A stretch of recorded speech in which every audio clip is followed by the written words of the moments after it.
and the message he gave was that you should never give up, you know.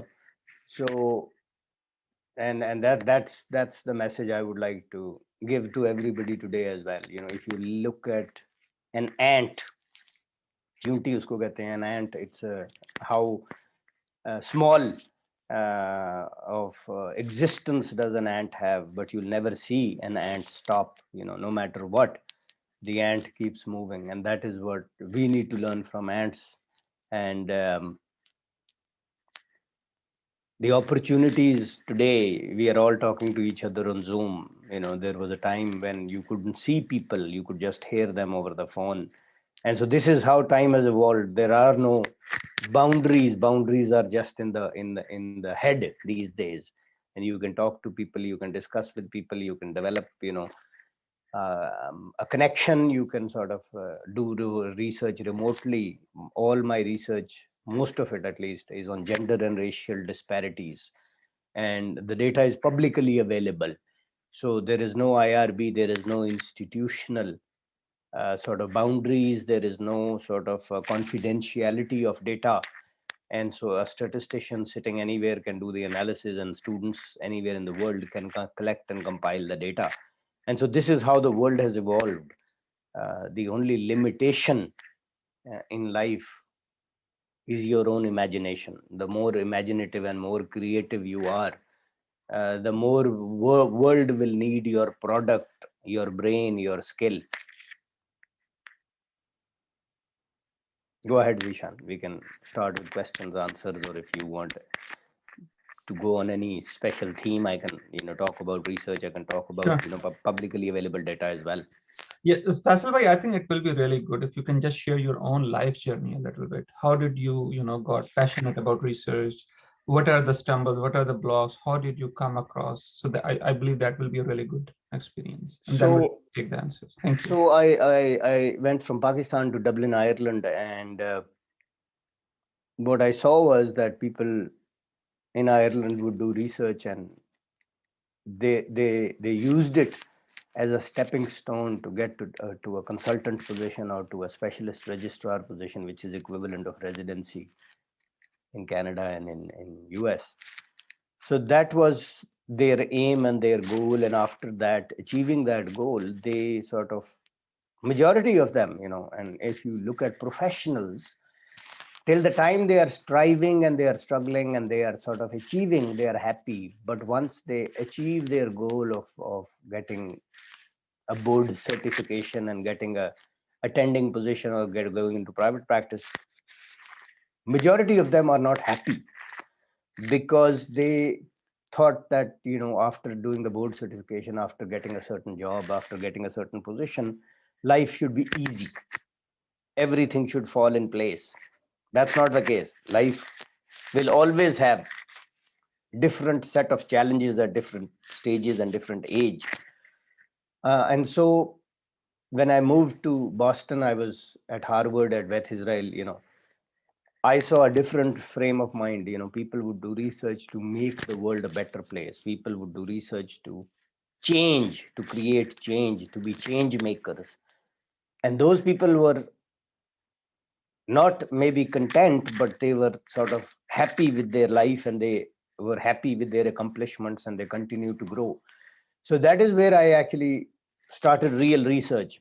And then whenever I changed institution, first I was doing cardiovascular research, and then I went to Emory University, where I did an MBA as well. And I was at Beth Israel, I was doing cardiovascular research. At Emory, I was doing trauma research. And so whenever I would change the institution, the institutional strength would be different. And so focus of my research, in order to align it with the institution, would also have to change. And when I came to UBC in Vancouver, Canada, I said to myself that, you know, this cannot be, this is not sustainable. If I keep changing directions, and if I, you know, from 90 to 180-degree change of direction, then I'll sort of not be moving anywhere. Essentially, I'll make progress and then come back, make progress, come back, and start from scratch. So that is when I started gender and racial disparity research. And so we are all sort of minorities. If there is a female, you are a minority. If you are a person of color, you are a minority. So this is the research which sort of matches all of your profile, my profile, Zishan's profile. That was number one. And number two, I could do gender and racial disparity in every discipline, which I have. So I have done gender and racial disparity in neurosurgery, in dermatology, in anesthesia, in radiology, in gynecology. You name a discipline, and I've done it. And so the potential was limitless and endless. Last year in 2020, due to COVID, when majority of the people couldn't do research because patients could not be recruited, everything stopped. IRB, ethics approval, institutional, everything was delayed and stopped. Because my research does not need an ethics approval, and because it does not need patients recruitment, last year I published 52 manuscripts, one a week, one a week. And so yes, of course there were challenges, but we still made it. And so last year was the most productive year.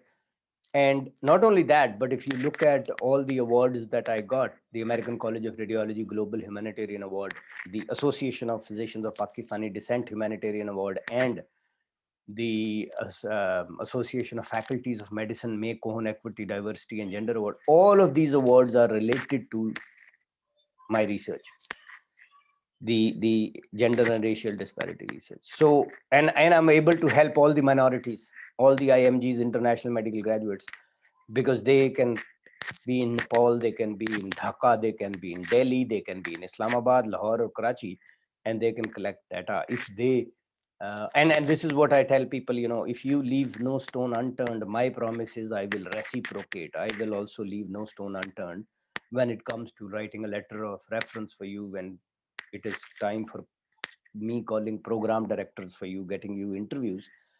And but I'm going to also request you that none of us is sort of naive. So when somebody is cutting corners, Zishan will know, I will know. We've done enough research, we've mentored thousands of students. So your excuses only affect you. Your half-hearted effort only affects what we will reciprocate when calling the program director or when writing letters. So every year I mentor almost 100 international medical graduates, and majority of them match in spite of low scores, in spite of having an attempt sometimes, in spite of being older graduates. So it is your commitment that comes through when you do a project with me. And if your commitment is not 100%, then there'll be a problem. Number one. Number two, I'll also tell you, do not approach somebody to do research near the match. People make all sorts of promises. Now I don't even respond, because majority of the people who contact me before the residency match, they'll make tall promises. Oh, we'll do the research, we'll complete the project XYZ. The moment they match, they don't respond to their email. They don't even say we are not even going to perform anymore. So the entire team is then held hostage by one individual. So that gimmickry does not work anymore. So making promises XYZ, people, I don't respond, people don't respond when you call. Also, people will take a research project and they will disappear. These are the common themes I'm telling of why people fail. I'm not saying you are going to do that, but why people fail. People will take a research project after post match, for example, in April or in May, and then they'll reappear in January. All this time they will disappear, they will not respond to their email, there will be no progress report of the project, and then they'll appear in January asking, oh, can you please get me interviews, can you please, or maybe before the letter is uploaded in end of August or September, and then they'll say, oh, now we'll work, please give us a letter. You're only wasting your time. That half-hearted effort is never going to ensure that your mentor leaves no stone unturned. Because as a mentor, if I am mentoring 80, 90 or 100 people, I am going to make my entire effort for those who fulfilled the promise, who I see will not create problems for the next mentor like they did for me. I am not going to hand over a set of problems to people who I know, who are my friends, for example, in psychiatry program directors or surgery program directors or medicine program directors. Because if you and the best way to look for a mentor or look for a mentor's credentials are go onto the internet, search them. Go to the PubMed, search them. People often ask me how to look for a mentor. How do we know that a mentor is a good mentor, sincere mentor, a mentor who's created successes in the past? It's publicly available. Go to the PubMed, look at the author list, look at the collaborators. For example, on my neurosurgery project, I've got neurosurgery department chairs and program directors. On my psychiatry manuscripts, I've got psychiatry program directors. Internal medicine projects, I have internal medicine program directors. Now, those are people who, over my career, I have made very good and strong relationship with. I am never going to recommend a problematic individual to their residency program, because then I'm losing a friend for life. And for what? A person who did not perform with me, I know is not going to perform with somebody else. A person who created problems in my teams is going to reciprocate, because that person is a problem person. That person is the problem. It's not the problems that that person has. That person, him or herself, is a problem. So we can open up. I can continue speaking for the next 24 hours, but I would want to answer questions, clear confusions, and give a message so that the students know that there is hope. There is always that promise of hope, and every year there are hundreds of IMGs from various countries that match. And so you can be easily one of them. But remember, once you reach certain stage or position, always give back to your community. Now, I'm not obliged to help IMGs. It is not part of my job, but I do it, and God gives me even more. Zishan does it, Sadiq Naveed does it. Uh, so, a lot of people sort of give back, and I would request and urge that once you realize your dream, please give back to IMGs, give back to minorities. This is how we'll change the world. This is how we'll make a better world. No, thank you so much, Faisal Bhai, for elaborating on those important, and because a lot of time I have seen people, mentors don't talk about these kind of unprofessional behavior. So I think hearing these things from someone who is so accomplished, that there is not, they are delaying the project, it's their loss, it's they are losing it. So thank you for saying it. So we are getting some questions, but just on those lines, you mentioned about why people fail, what people have done. What are the qualities of a good person that you have seen, may have some attempt, may have some low scores, but the professionalism, what are the qualities you have seen that people have had or they developed that really helped them to excel where they were to where they are now? So first of all, you cannot change anything by continuously reliving the past. Nothing changes by reliving the past. I have an attempt. I was an orphan. I did not have a good start in life. I am divorced. I have a child. I have old parents. You're not changing anything, and you're not making your situation better. Carry your past like a book from which you can learn, and not like a mountain on your shoulders which will continue to crush you. So we've got a choice, right? Everybody has a past.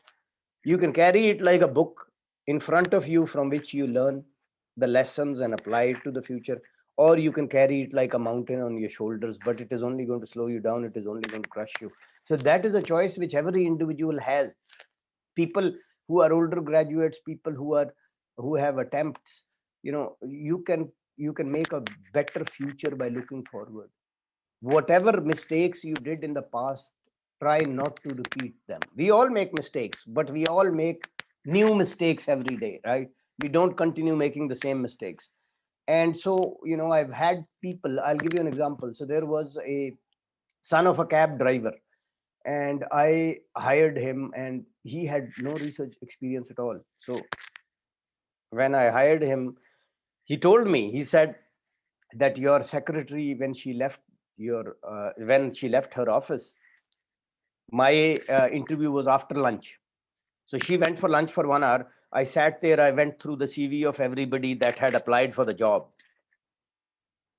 That was wrong of him to do that, right? So he went through the CV of everybody and he said, somebody had an MPH, somebody had 10 papers, somebody had 5 papers. I was the only one that had no research experience. Why did you hire me? And I said, I hired you because you were the one that needed it the most, because you had low scores and you had not matched for years. So then that gentleman, I hired him, and we published 46 or 47 manuscripts in 2 years. 2 years. And I invited program directors, internal medicine, psychiatry, and family medicine, because he had low scores, because he was an old graduate. And so ultimately he matched. He matched in family medicine. And I was at that time writing a book, and he wanted to co-author with me because he wanted his profile to get better. So he matched in family medicine. I mentored him for 2 years. After that, he published the book without me. So now, the red flag was when he went through the CV of everybody. But I still gave him the opportunity, still gave him the chance, right? And I know that if he gets into trouble, he will get into trouble. I have no doubt, because he used to, he had issues. He would cut corners. He would sort of get aggressive with people. He would, uh, do things which were not. And I always protected him. I always protected him because he was an IMG, because he was a minority. But I know that he will get into trouble again. We recently had a female, and the entire team was not happy with her. The entire team, nobody wanted to work with her. And politely I said that this is not working. I have no problems with you, but the entire team, nobody wants to work with you. You cannot say that, 5 other people, all of them are wrong, when they can work with each other. And there were 2 females in the group as well. And I said, those females also don't want to work with you. So I'm sorry, either you change. Blaming everybody and complaining about everybody is not going to work. So ultimately, she deleted the entire Excel file on Google Doc, in which everybody had compiled data for like 8 or 9 months. So, now if she asks me for a letter of reference, am I ever going to give a letter of reference to her? Am I ever going to ask a program director to hire somebody like that? Right? Rather than changing herself, what did she do? She sabotaged herself even more. That data collection, the students will do it again. It wasn't a confidential data. It wasn't patient related data. So don't do these things. When you are in a team, when you are approaching somebody, people will write nasty emails. I had a student from Buffalo University was doing a research project there, IMG. So he wrote from the official email of Buffalo University. This is, people don't think, they think, I write from an official institutional email, I'll get a response. I said, that's fine, let's do a research project. So I assigned him a team, and he never participated. And just before the match, he says, oh, please get me an interview. I said, what about your performance? He said, if you get me the residency, then I'll work. I said, are you trying to blackmail me, hold me hostage? That if I get you into residency, you'll start work. It doesn't work like that. Which world are you living? You're actually in US, you are at Buffalo University, you are doing research, you should know how things work. So this blackmailing of, IMG, person of color, please help me, or, I'll only work if you get me into residency. I don't need your work. So ultimately, he wrote me a nasty email, abusive email. Now, he didn't realize that there are filters. Information technology department is there for a reason. So they picked up his email and sent it to his department chair and said, this gentleman has used abusive email from the official email, sent it to another person, or university or whatever. So the chairman sent me an email and said, I want to understand this. How do you mentor people that you've never met? Because in the email, the previous emails were also there. And so, I would respond to the same email, and he would sort of respond to the same email. So I explained to him, and he said, why would you do such a stupid thing? Why would you do such a silly thing? That you are mentoring people you don't even know, and then they write abusive email XYZ, and it's not going to help your career. you are building people's career, but how does it help you? And I said, it doesn't help me, but it gives me immense satisfaction. So I said, that's priceless. You cannot put a price, you can buy a house and you can buy an expensive car, or you can buy a yacht or whatever, but this is something that is priceless. So anyway, so that student, ultimately he got fired from the university for his own doing. I didn't play any part in it. And then he writes to me from his personal email, Gmail. He writes to me from his personal email and he says, if you talk to my department chair, my department, after talking to you, speaks very highly of you, is very impressed with your work. So if you mediate and negotiate, my department chair will forgive me. I said, why would I do that? For somebody who's as irrational as you are, you expect me to give a guarantee to your department chair for you after, so look at the frame of mind. If you look at the entire picture stinks. Whereas when he was writing me a nasty email, or when that girl was deleting that Google Doc Excel file, or when that gentleman was stealing my book, maybe in that moment they said, we got him, right? We sort of destroyed him, we ruined his project, we stole his book, right? But in the long run, who did it destroy? Who did it affect adversely? If I am your mentor and I've published 49 manuscripts with you, and if you get into trouble, who do you think can bail you out?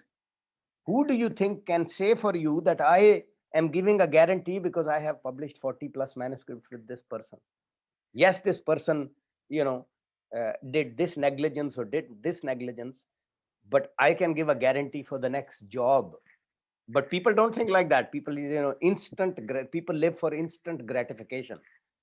Anyway, I have many stories, man, for the last 20 years. So I'll stop. Ji Faisal bhai, we have a couple of questions, but one thing I would really want to appreciate what you're saying, because as a applicant, they may be thinking their own mind, but hearing from the other person mind who is observing those people, or how this small in their mind they are being smart, but how it is perceived as a mentor, or how so I feel I'm a psychiatrist. I mean, without even that, I think it's a really powerful, the narrative that you are sharing, that these small things, they may have been working so hard for years, but they finally realize, I can be smart, I can.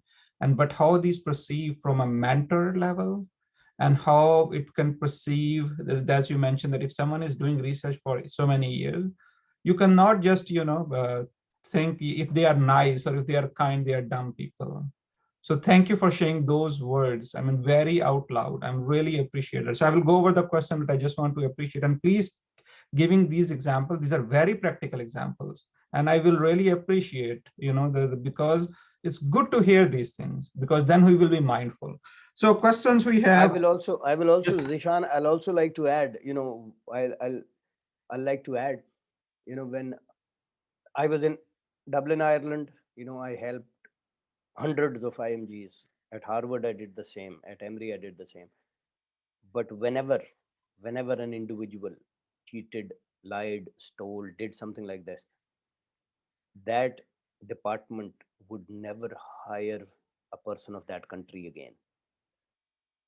So you are actually ruining the reputation and opportunities for everybody from your country that will follow. So I remember they would say, not a Pakistani again, not a XYZ, whatever country. I'm not naming any other country, just named Pakistan because I'm from Pakistan. But honestly, they would say not another individual from that country, and it would spread to the entire university, not just one department. So if somebody did a project that was not the purview of the IRB or ethics approval, and they went outside it and did something, or somebody stole a project, or somebody fought over something XYZ, they would not hire or recruit another person from the entire country. So I hear this, that Pakistanis cannot get into such position, Pakistanis do not get shortlisted for such positions. It is not the fault of the institution, and it is not the fault of the recruiter. It is the fault of an individual that gave a bad name to entire nation or entire physician cohort from that country. Sorry, go ahead. No, thank you so much, Faisal bhai. And just want to read some comment and then I will ask question. People are saying these are eye-opener examples and I vouch for it. These are really eye-opener examples that what you gave.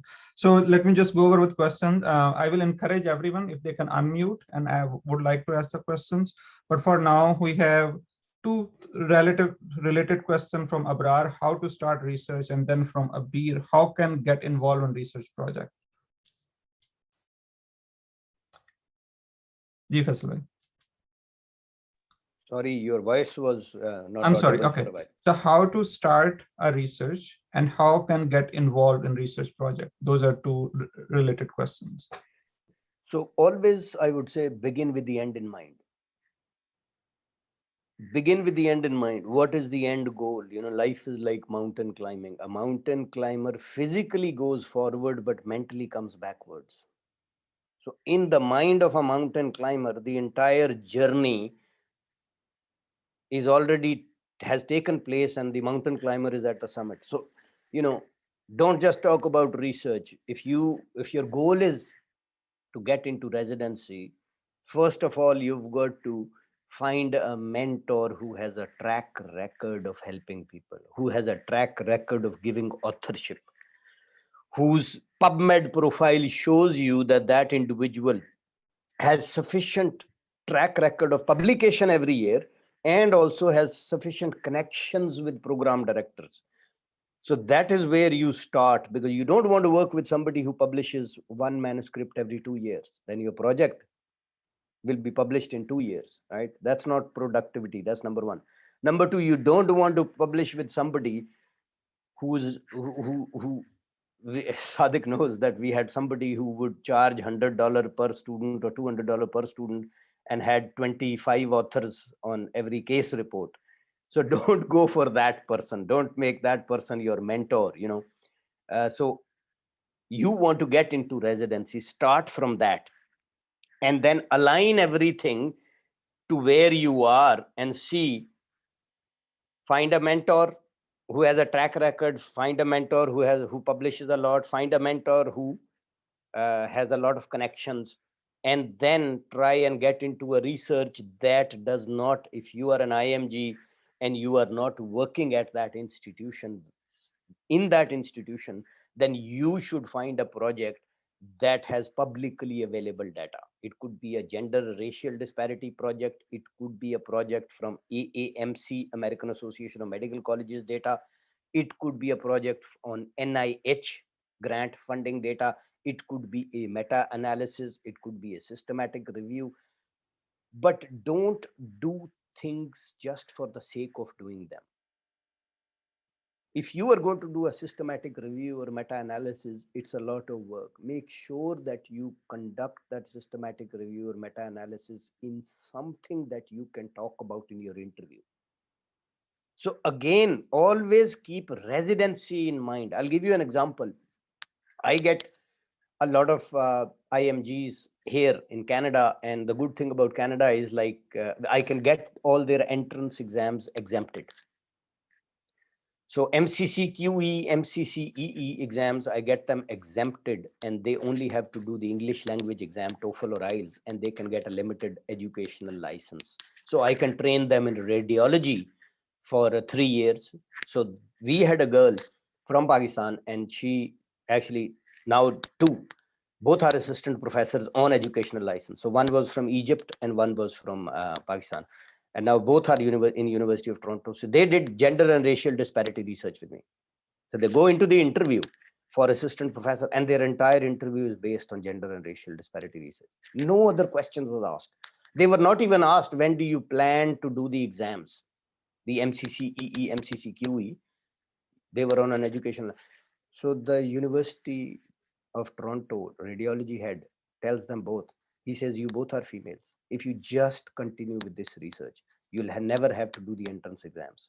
You'll automatically get promoted, and it matches your profile.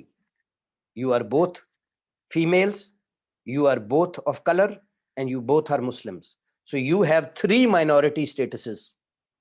And this research blends with your profile. If you just continue with gender disparity research, you will become full professor, only a matter of time, and you will replace me, he even said. You know what I mean? So if you are going to do research, make sure that you can talk about that in your interview. Getting a research project, doing a research, completing a research project to get an interview, fine. There's nothing wrong with that. But why not do a project which you can discuss that in your interview? Then you are leading the interview because it is a strength you have. So think creatively. Always begin with the end in mind. I hope I've answered the question.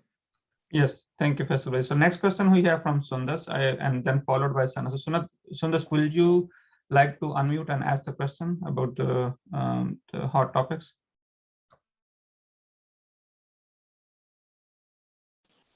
Assalamualaikum everyone. My name is Sundar Sapoor and I have a question for Dr. Khosa, and that is, what are the hot topics for research in USA and Canada both? Because I'm a Canadian, I live in Canada, but I'm interested to do a residency in USA, so both countries work for me. So what are the hot topics in research in the coming 3 to 4 to 5 years? So we can focus on them from right now, and then we can be in a better position to apply for a residency after 2 or 3 years.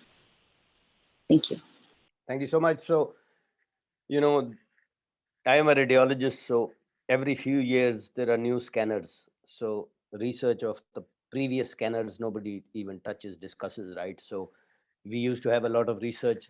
There was a time on polio, and then polio got eradicated. Nobody talks about it. There was SARS before COVID, right?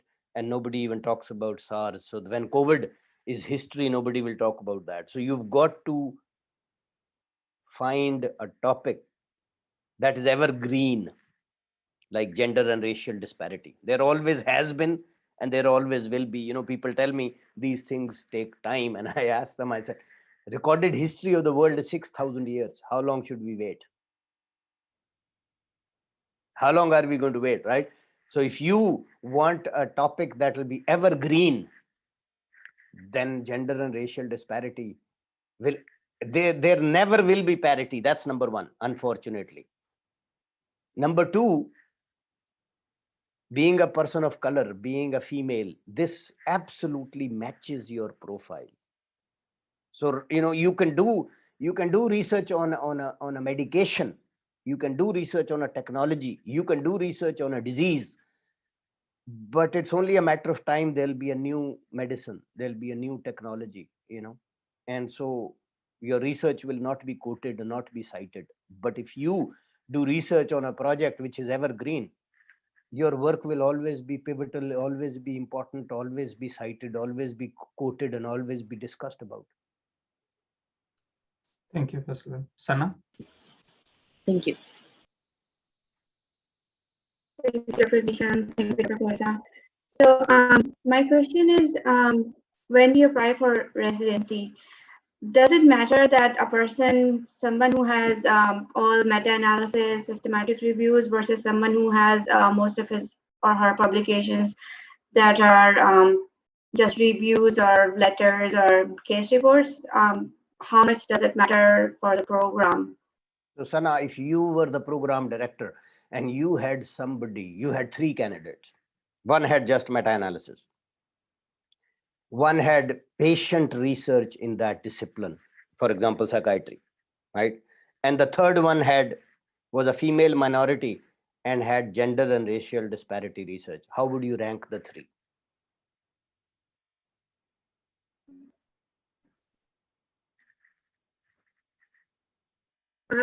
I think I would like to see who knows more about what they did.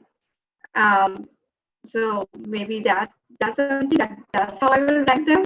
Like if the person who has done gender disparity, if Okay, she's knowledgeable. all 3 know equally about their project. How would you rank them? That's something that I don't know, because like I also had this you question. know it. You know it. Wait. Let's deconstruct it. You are a psychiatry program director. You have 3 candidates. All 3 know equally well about their project. One has done psychiatry specific patient related research. The second one is a female minority who's done gender and racial disparity research. The third one has only meta-analysis. How would you rank that? I think the one who has psychiatry specific research, maybe that person. Who will be the second one? Second one would be, I think, someone who has the gender disparity. Third would be meta-analysis. So then you've answered your question. Okay. So I'll tell you. One of the most difficult things, we can be truthful. I can be truthful to all of you. That's very easy. One of the most difficult things is to be truthful to yourself.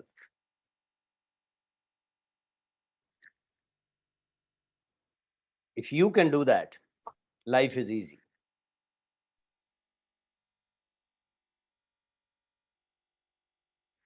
You all have enough knowledge, enough background, enough brain power, enough experiences, enough expertise to figure out what is right, what is wrong. The problem these days is with Facebook, with social media, you will see people post questions of what should I do?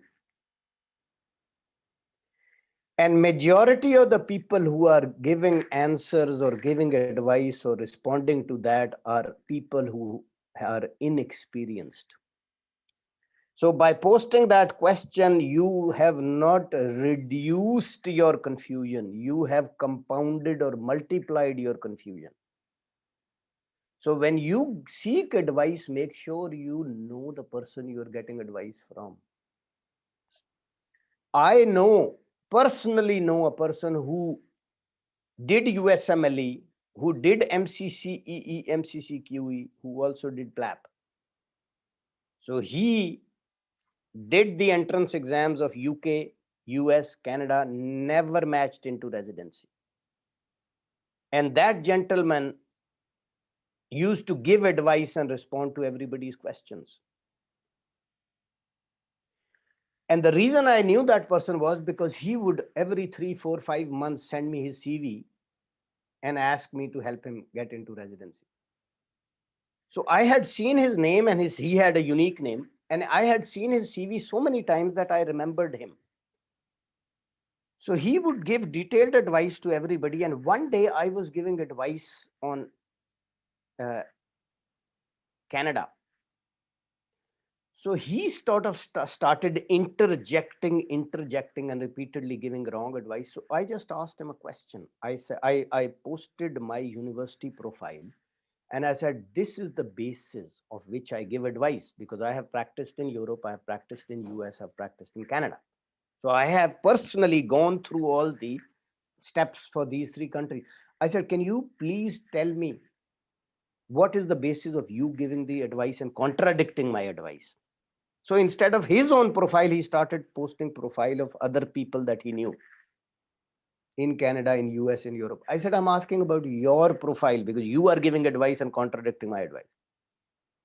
And believe me, people would agree with him more than people would agree with me. So they started bashing me. So now you will never see me post any advice on Facebook to any question. Sometimes people tag me as well. Can you please respond?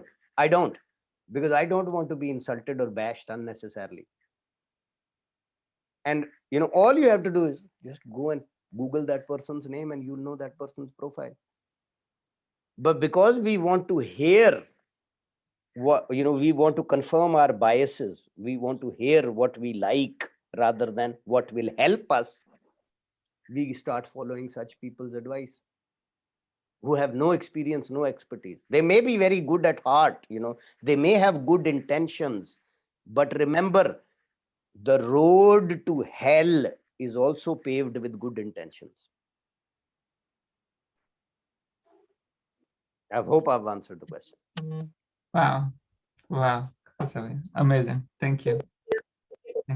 So we have the next question. Basil, just to alarm you, I'm taking a lot of notes, a lot of quotation that you're sharing. So when all those questions are gone, I will ask all those questions because I need a lot of help. So thank you. So next question we have from Munaim Siddiqui. I apologize if I am not correcting the the pronunciation of the name. Munaim, would you like to go ahead and ask the question?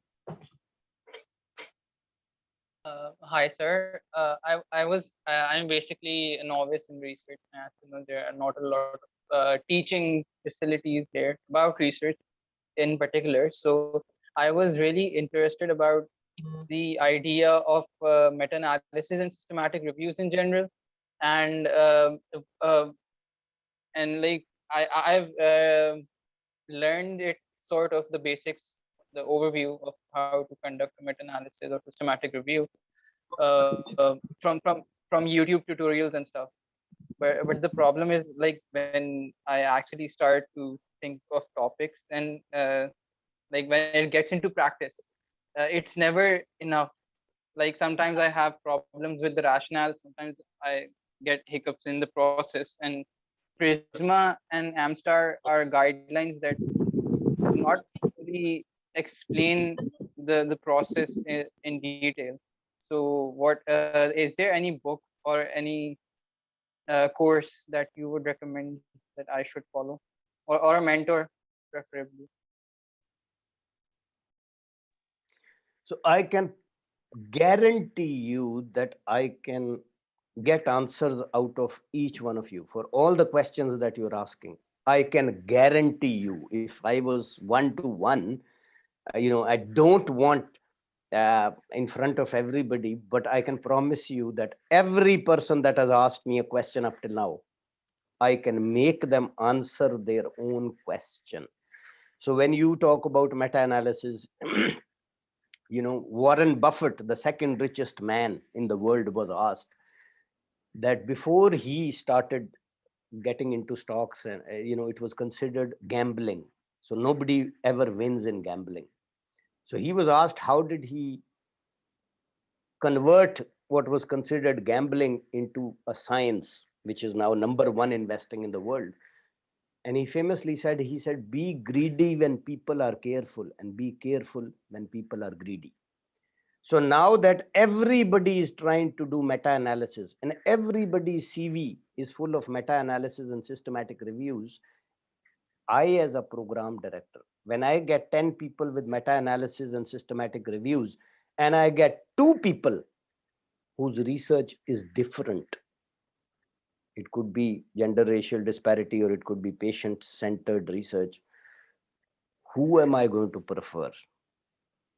Who am I going to shortlist for interviews? So those 10 people that have done the exact same systematic reviews and meta-analysis are actually cutting each other short, right? So now that I see everybody is trying to do the exact same thing, then how do you expect to stand apart? Because ultimately your goal, of course, is publishing and doing research, but ultimately your ultimate goal is to get shortlisted to match into residency, to get an interview where you can talk about your strengths, where you can describe your research, where you are asked to describe your journey, right? Because that one strength should help you in successive layers of matching into residency, that entire process. I hope I've answered your question. Dr. Sadiq he wants to ask something or say something. Yes, Sadiq. Thank you, sir. So I think I'm going to answer a couple of questions in one answer. So, when we talk about systematic review and meta-analysis, it's just methodology of doing research, right? It's not somewhere, you can develop your expertise around that area and become that person who, if your interest is purely in research methodology. But if you are going to work in a clinical field, and like Sundas was asking that, what topic should I pick? I don't know. My interests are different. Your interests might be different. So you pick what you feel like you need to do. And then you can see, for example, in depression, how long we have been teaching and learning about depression for many, many years. But as, we are progressing, all the technologies are changing. Like, machine analysis has been more recently mapping of intervention on depression, artificial intelligence in depression.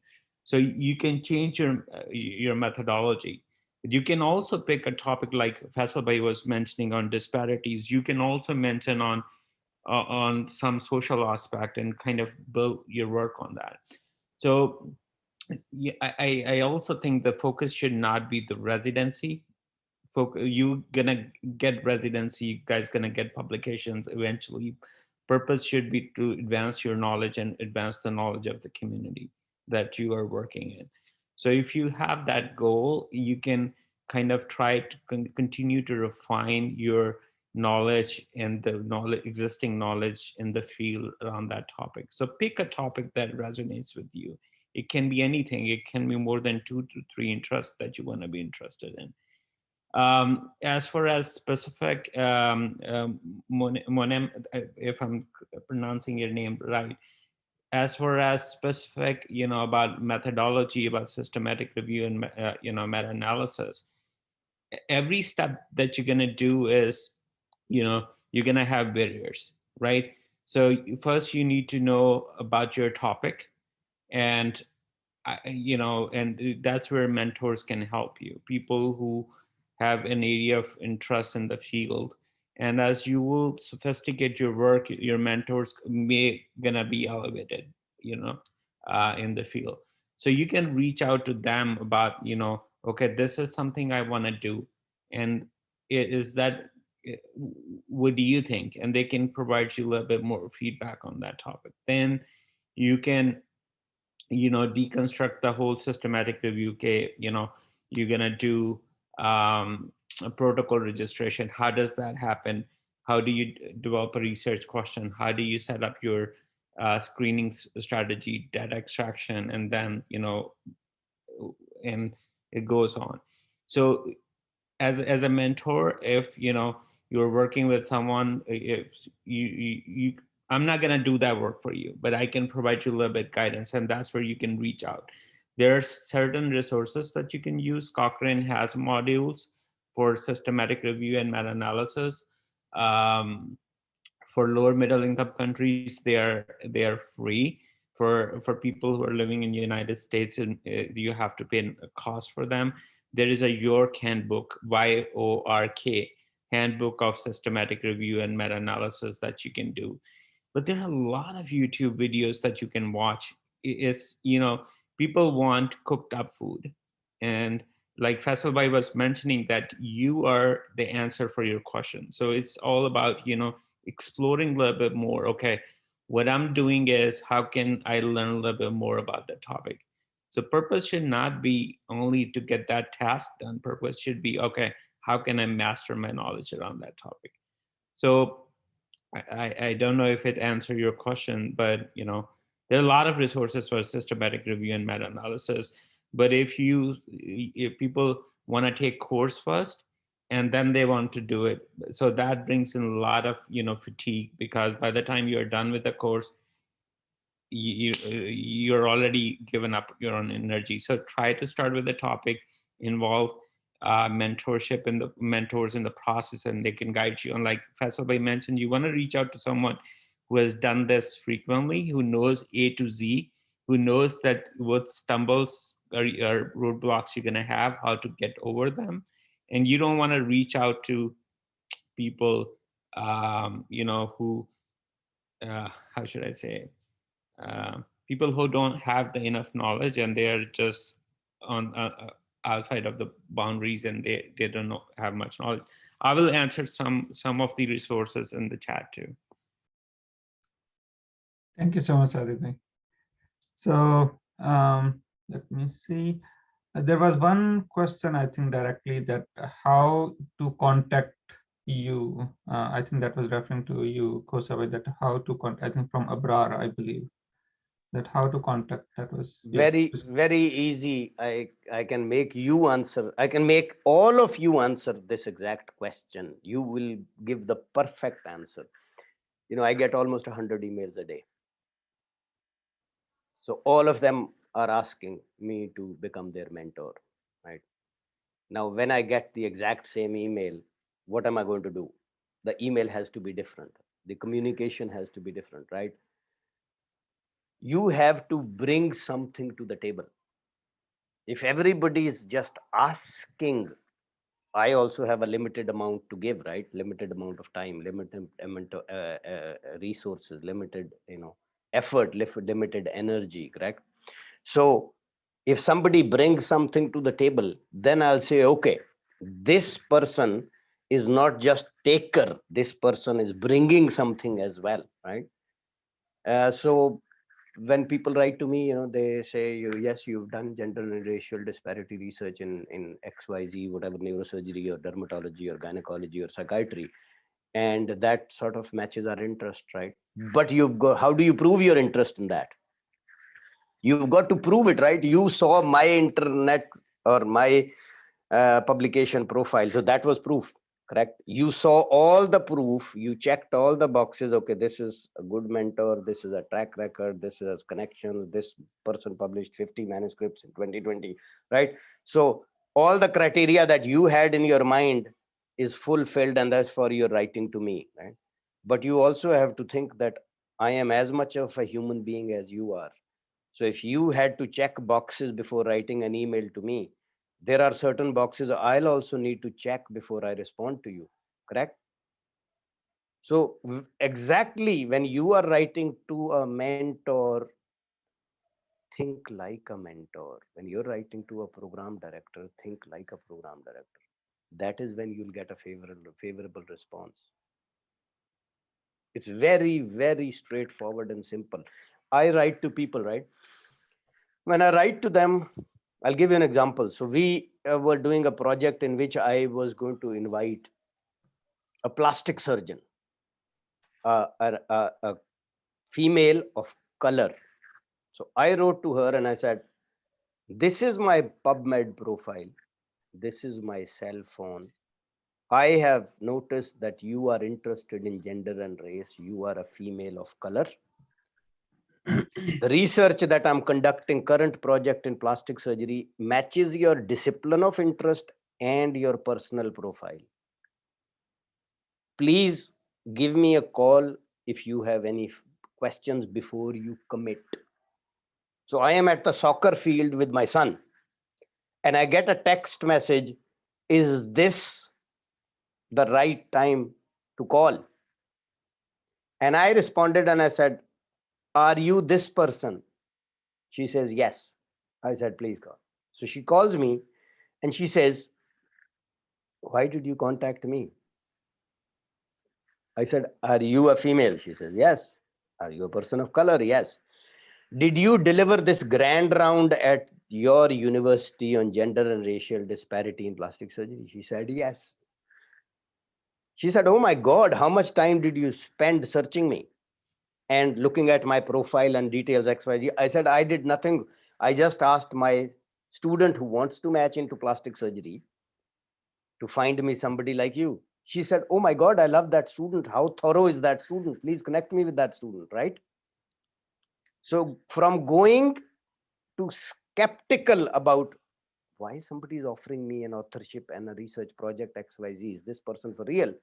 From that, in less than 2-3 minutes of conversation, she says, God, I love that student. Wow, how thorough is that student? So now she is providing feedback. This weekend on Sunday, she said, I'll get back with my feedback on a fully written manuscript. Can you do that? Can you do the same? Do you think what I did was impossible? A stumbling block and a stepping stone, both are pieces of concrete. There's no difference. The only difference is how you use them, whether you want to fall or you want to climb. I hope I've answered the question. I can go on. I have many similar stories. Today we had a research project. So we had a project, leadership gender. I'm reading from my email. Leadership gender disparity in the 50 highest ranking North American universities. Thematic analysis under a theoretical lens. All we did was we took the world ranking of universities, and from the world ranking of universities, we selected the top 50. In those top 50, We said, look at the leadership from the president down to the assistant dean. Look at their pictures, male or female. Create an Excel file, leadership position, gender, go to PubMed, number of publications, go to Scopus, number of citations. That was all we did. So first set of students matched, they left the project. Second set of students matched, they left the project. The project has been ongoing for 6 years. Every year students match, they disappear, they leave the project, they get the letter of reference, they get the interviews through my connections. Because it is leadership disparity in top 50 universities, it's not just psychiatry, it's not plastic surgery, it's not neurosurgery. So any student could get into the project. After 6 years, my commitment was it's gotten accepted today. Every year students would come and go. So you need to show commitment, you need to show interest. Why would somebody respond to you if that person gets 100 emails, exactly the similar emails? You know, I am in need, I am depressed, I am old graduate, I have no research experience. You know, all you are doing is sharing bad news. There's enough of bad news around already. So when you're contacting somebody, you need to give them some good news. Why somebody should help you. You have to create that anchor. You have to develop that. So that person reads the email and says, this person is going to be successful. This person is not going to be a headache. This person is not going to cut corners. So you, when you write an email, read that email from the point of view of a mentor. Will that person respond or delete? Will that person respond favorably? Why should that person, if you know, I get so many emails and they've described all their shortcomings and all their, you know, so it's like selling a merchandise. If I tell you, you know, buy this phone, oh, by the way, this breaks down, oh, by the way, the battery is outdated, by the way, it does not have a charger, by the way, screen is cracked, right? What will you say? You'll say, keep this phone to yourself. Why are you giving me a set of problems, right? So a human being is no different. If you're going to list all your shortcuts, I'll give you an example. I advertised a job. It was a paid job, actually. Many people applied. A female applied, and she fully qualified. She qualified on every aspect. She had done research. She had done research courses. She, you know, everything, all the boxes were checked. There was one statement in her email which said, oh, by the way, I'm a single mother. So now the first thing that comes to my mind is that a positive or is that a negative? How should I take it? Why would you mention you're a single mother? That was nowhere in the job description that you describe your personal life circumstance or situation or status. So then it was like, if this person in the job application is asking for sympathy and telling me the screen is cracked, what is this person going to do if I hire them? So that person was not hired. Although that person was the ideal candidate. I hope I've answered the question. Yeah, I think the comments are that everyone is just appreciating, you know, the real life examples and stories, which are very practical and very, you know, as I think someone said, is very eye-opening. So really thankful. And yeah, we already have, you know, we blocked almost hour and a half. I mean, you have covered so much areas. I mean, I can summarize, and maybe if you have some further stories to share, I mean, I can, and then we'll finish. How does that sound, Dr. Kosa? I'm at your command. I'm at your disposal. Maybe One Dr. thing- Sadiq might want to say something, you know. Yeah. So one thing that is Ji Sadiq, sorry. No, I just wanted to say I'm here to listen and learn. So We all have the same intention. yes.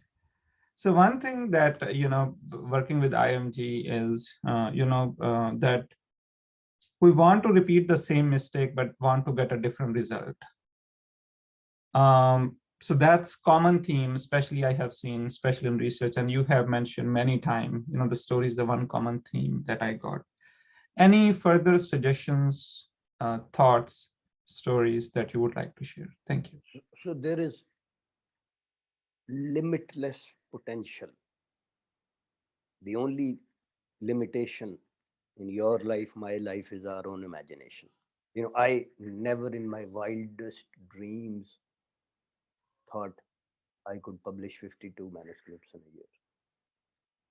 I never in my wildest dreams thought that I could publish a book on politics, which will be endorsed by 18 best-selling historians and political scientists of the world.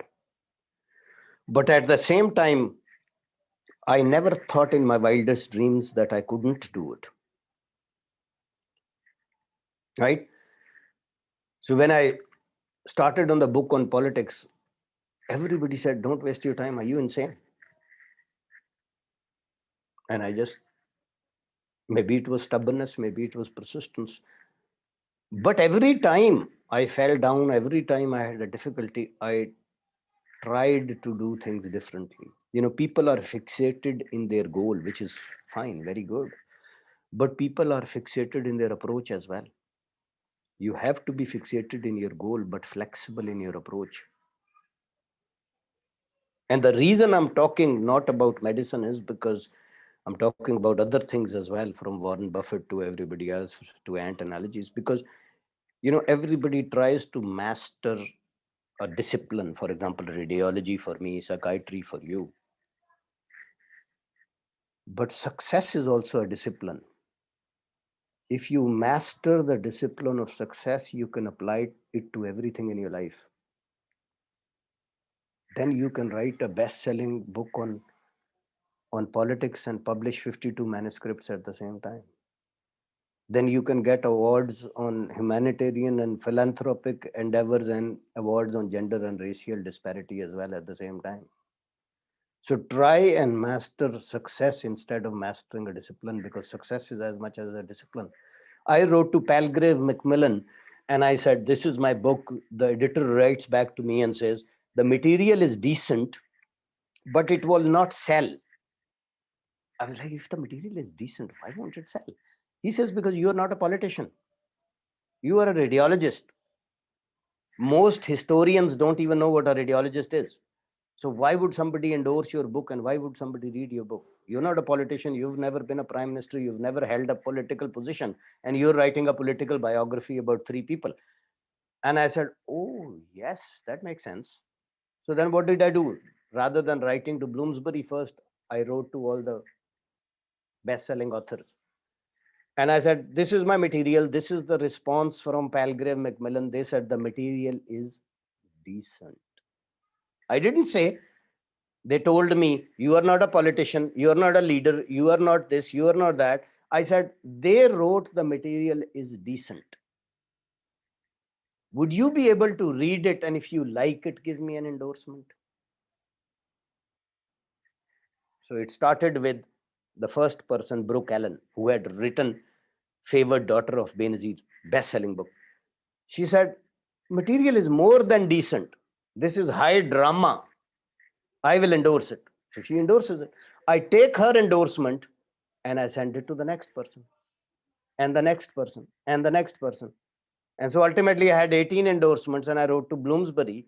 I said, this is the book. These are the endorsement. Will you consider it? They said, we love it. We'll publish it. I said, should I get more endorsements? They said, no, 18 is enough. You have too many. Right? I went from material is decent, nobody will read it, nobody will buy it, nobody will endorse it, to we love it and it got published last week. So can you do that when you write to a mentor? Can you do that for your residency? Can you apply those principles? Success, like failures, leaves clues. All you have to do is follow it. Sometimes spend a little bit time with somebody who's miserably failed. You know why? Because you need to know what not to do in life. Seek success of your friends instead of seeking friendship with the successful.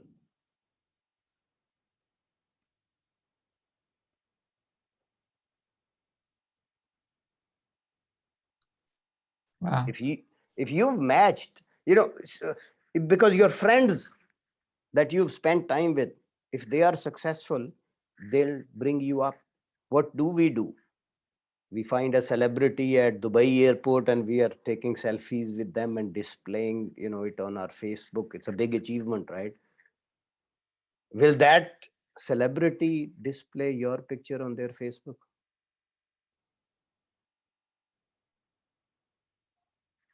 You've got to change that mindset, right? Taking a picture with a celebrity and displaying it on your Facebook doesn't make you important. It makes that person even more important, not you. So it's very simple. To me, it is very simple and straightforward. What are your priorities? What are your goals? What is your ambition? Abdul Kalam, the president of India, famously said, he said, dreams are not what you see during sleep. They are the things that do not let you go to sleep. Ask anybody, you mention the word dream, the first thing they'll think is sleep. What a beautiful way to put it, right? Dreams are not what you see during sleep. They are the things that do not let you go to sleep. Thank you. Thank you, Kaustubh. And I think maybe I will take 10 more minutes of you, if that's okay.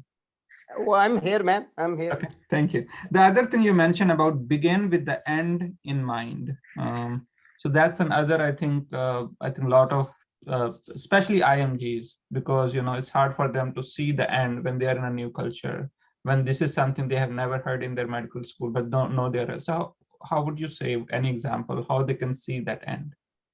So, when I was in Boston, everybody would talk about, sports. I was clueless, right? So, if I was stuck in a place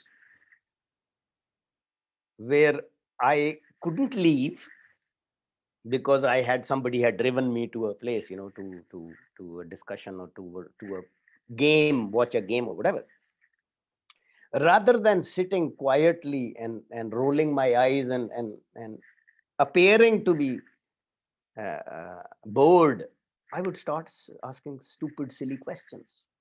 The most silliest, I would say, how do you play baseball when it rains? And they would be like, they still play. They get wet, but they still play, right? So what happened? I would. What does first base mean? What does second base mean? I would just hear the words from their mouth. Somebody's talking about something, and I would start asking questions. And ultimately, I realized they would pay more attention to me. Why? Because I was making them an expert by asking those stupid questions. Right? They would not think I am stupid. They would think, wow, how much do we know? Right? Because if you want somebody to talk endlessly forever, what do you think they can talk about? Endlessly forever, not for 1 hour, not for 2 hours, not for 3 hours, endlessly forever. You make them talk about themselves. You make them talk about their interests. You make them talk about their expertise. You've just crowned them and made them the king of the world. That is what you have to do. And then, of course, hard work and commitment and resolve, and be fixated in your goal, but be flexible in your approach. Success is repeating a few disciplines every day. And failure is also repeating a few disciplines every day. Success is as easy as failure is. Because you've got 24 hours in a day. And you've got to spend those 24 hours. You can spend them in front of a television screen watching movies and entertainment, or you can spend them doing research. Whatever time you have on this planet, you cannot cut that short. You are going to live that. You have 24 hours. How you spend them is your choice. You make it stepping stones or you make it stumbling blocks. The piece of concrete is still the same. It is your choice if you want to fall or you want to climb higher.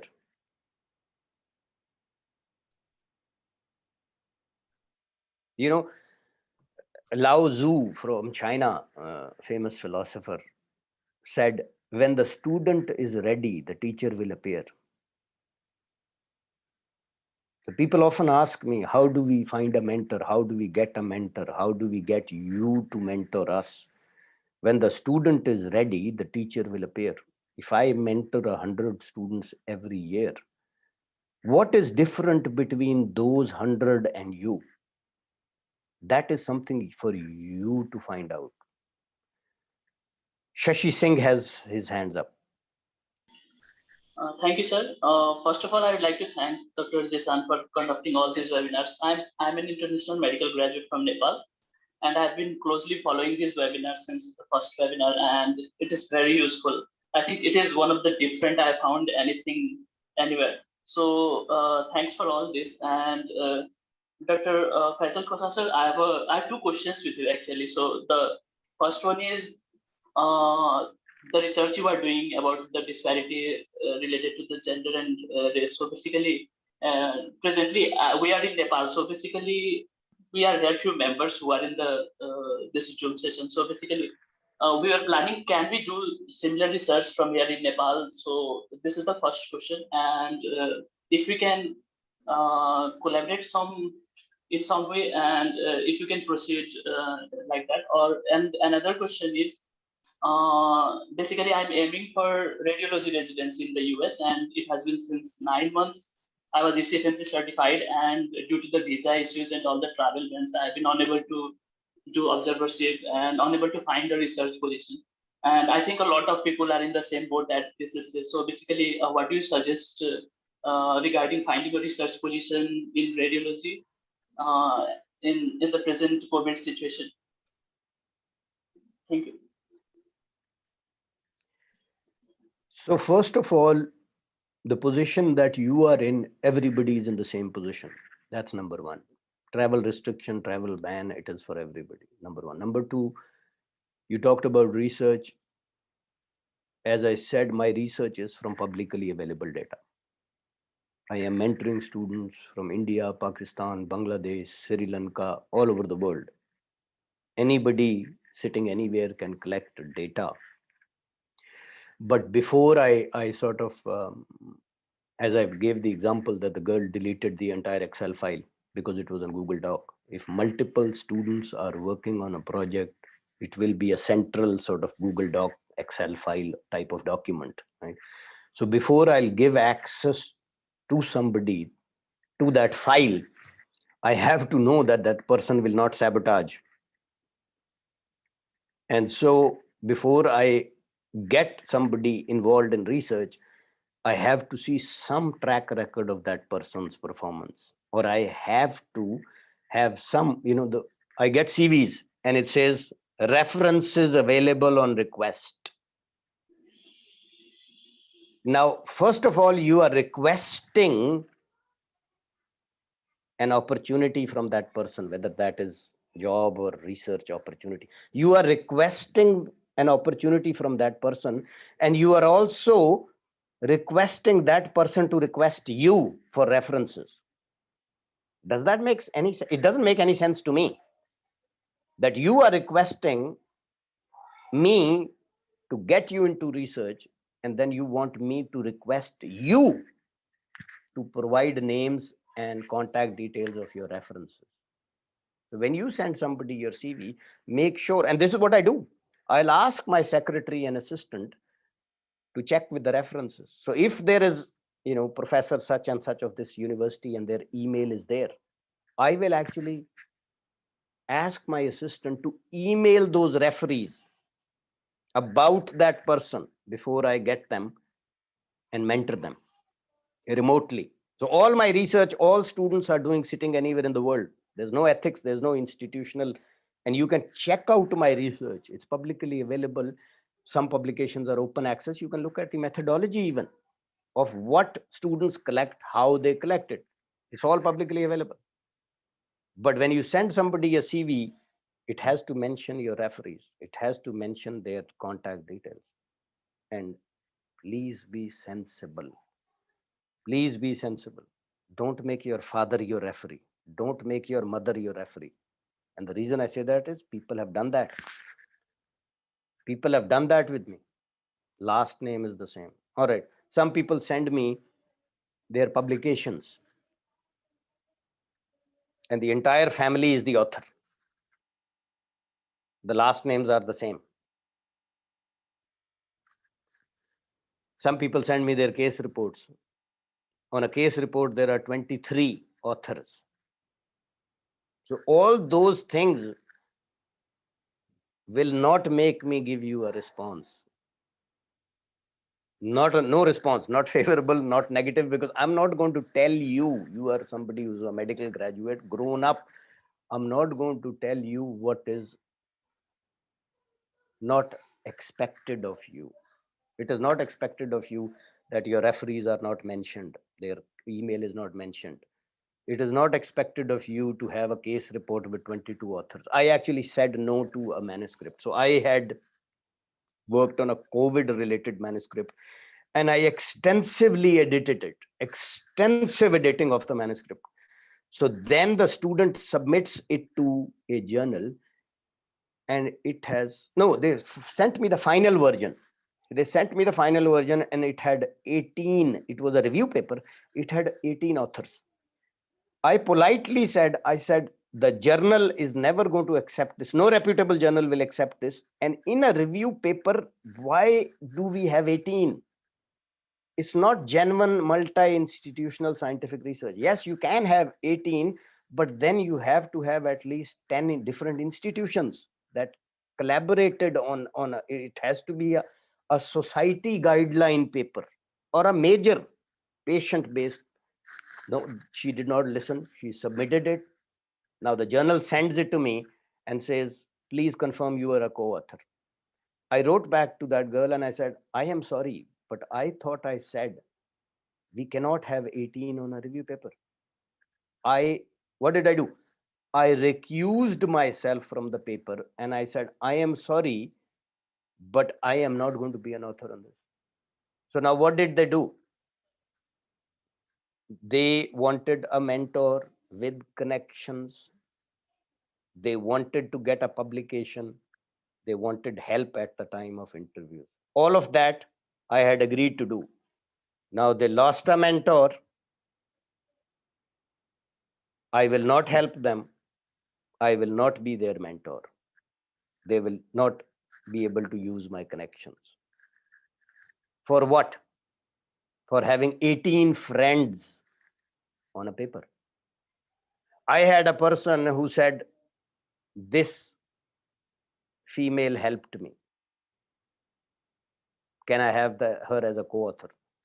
Very nicely written manuscript. I said, sure, that's fine. Now, we submitted the manuscript, it got rejected. Before we submitted to the next journal, the female's name is removed. I'm like, what are you trying to do? He says, she was engaged to me, she broke the engagement. Besides, she didn't do any work on this. I said, thank you so much for the information. Please remove my name before you submit it somewhere else. And after that, that guy wrote me like 6, 7, 8 emails apologizing. I didn't respond. And then ultimately he wrote me an abusive email and I still did not respond. So, it's very simple. Don't do those things. But I see that every day. I see that every day. All my lectures are on YouTube, recorded lectures are on YouTube, which give exact same advice. If you look at my website, it has a list of testimonials, and if you click on the names of the people who have given the testimonial, the publication, actually their publication opens up and it has all the journal name, the publication, and their collaboration. And if you Google that person, you can see where they are doing residency now. This is all publicly available on the internet. So rather than logging 50 to 100 times in your Facebook account to see how many people have liked your post or picture, spend the same time looking for a mentor. Thank you so much, Faisal bhai. I really, really appreciate your time. We'll definitely learn a lot. This session is being recorded. I will share the, the recording, but very insightful, very helpful, honest, and a lot of practical tips. I've truly appreciated it. And that's what I said, that we are honest with everybody else, but we are not honest with ourselves. Yeah, beautiful. But it has to start from ourselves. Yeah. Because all this doesn't matter. If this is irrelevant, then all the environment, it doesn't matter. It could be heaven. But if I am carrying hell on the inside, existing in the heaven is immaterial, irrelevant, right? So try and inculcate, try and begin with yourself, and always begin with the end in mind. I can talk, we can do more sessions. I can talk definitely different things. We'll love to have, and for now, I just pray, for you, your family, for a lot of success, a lot of happiness, and, a lot of blessings. I mean, you have been helping so many people, and today is definitely a really amazing session. So thank you. And I would request and urge everybody, stay positive, stay positive. Don't flaunt your negatives. Don't flaunt your negatives, You cannot sell anything if you list a long list of faults. And we are all selling ourselves, our skills, our abilities, for people to coach us, mentor us, take us under their wing. So number one, remain positive. Number two, stay truthful to yourself first, and then think about the world. Begin with the end in mind. Opportunities are endless. I wish you all the best of luck, and if I have hurt somebody's feelings, I apologize. I'm sorry, if I did that, but I would be doing disservice if I was not truthful. I have to be truthful. Sometimes I have to be cruel in order to be kind, and I apologize for that. God bless you all. Best of luck. Thank you. Likewise. Thank you so much. Take care. Bye. Thank you.